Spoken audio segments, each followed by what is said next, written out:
So do you notice any similarities in some of these cases? What are some of the characteristics? Who's the... Most of a lot of them were kidnapped, right? So they were taken by force. Did they know who? No. Right, they did. It was a stranger. All these cases, it was a stranger. They didn't really know who it was. Right? I'm curious, all these kids out there are attractive and they're white. Do we hear less about black kids who may be abducted and murdered just because? A lot less, I think, about African American children. They know why? I think it's media preference. But I don't think we know why. A lot of it is media choice, though, I think. But all these are children, too, right? Which we know sex crimes don't only happen to children, but I think that's one of the pervading characteristics that's put out there by these cases. And also, I think one other characteristic that people get from this is that sex offenders repeat, right? That they always recidivate, that they continually commit crimes over and over again. And particularly, they commit sex offenses again. It's habitual, it's compulsive, and they can't control it, right? And that there's really, I think, implied in that is that there's not much we can do to stop them from doing that, right? So we have to ask, I think, though, are these assumptions accurate? Are these cases really representative of all sex crimes, right, that sex offenders commit? And that's where I would question and say that likely it's not really accurate, right? I think that there's several of these assumptions that we have that don't necessarily or aren't necessarily supported by empirical evidence.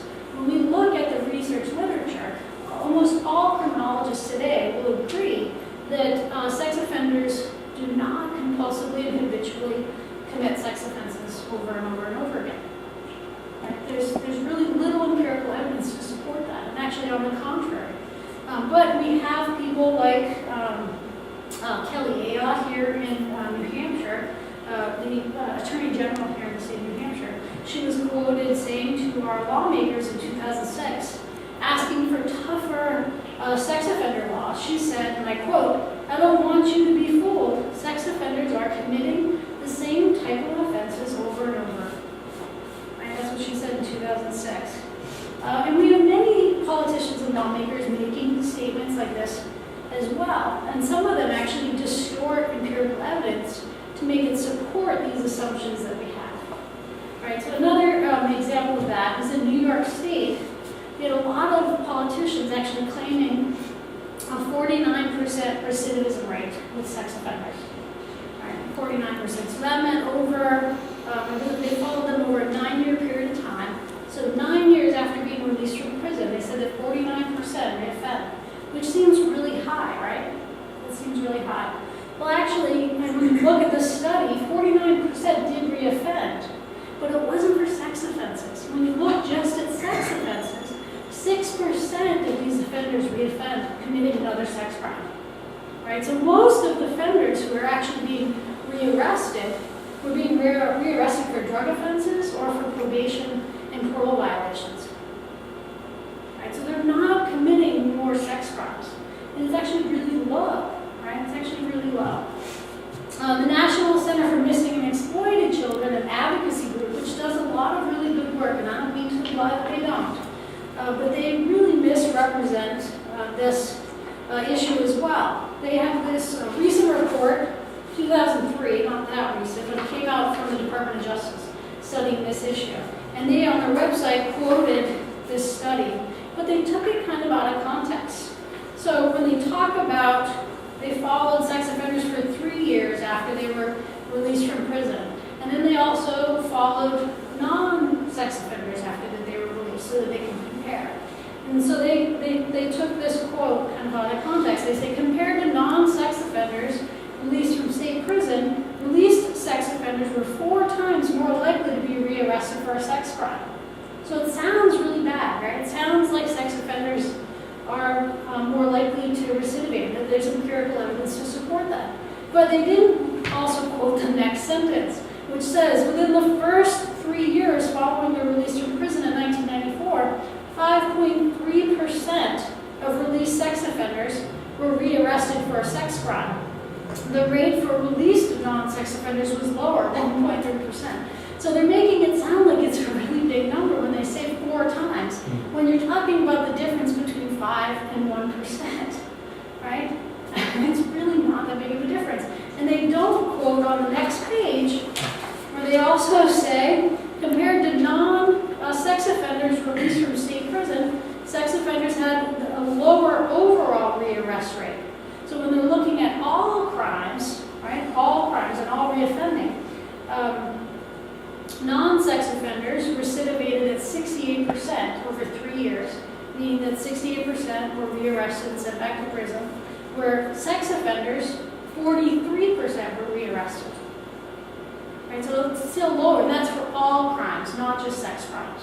So overall, sex offenders are recidivating at a lower rate than other types of offenders.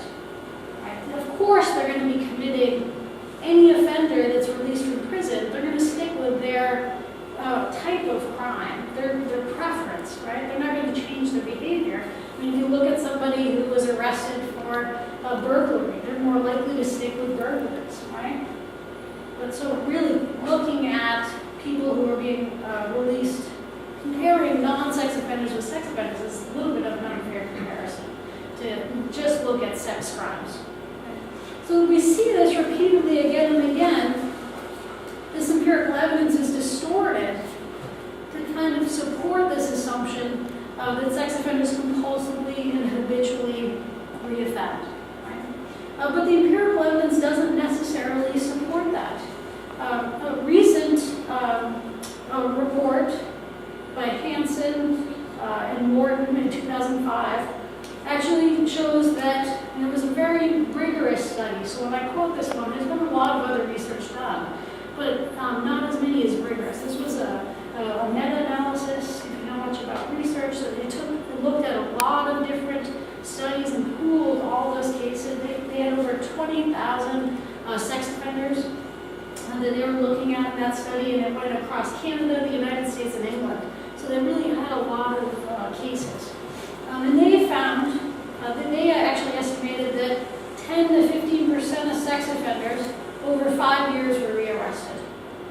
So that's a much more manageable number. And remember, the further that we get away from prison, the higher the recidivism rate is going to be for any crime, right? The longer you get away, the higher that number is going to be. And so over 15 years, we have about 25% of sex offenders committing another sex crime, right, over that period of time. So a quarter over 15 years. Still not nearly every single offender, though, right? Still not the majority by any stretch of the imagination, not the majority. So the scientific evidence doesn't really support the claim that sex offenders compulsively and habitually commit sex offenses. It just doesn't really stand up.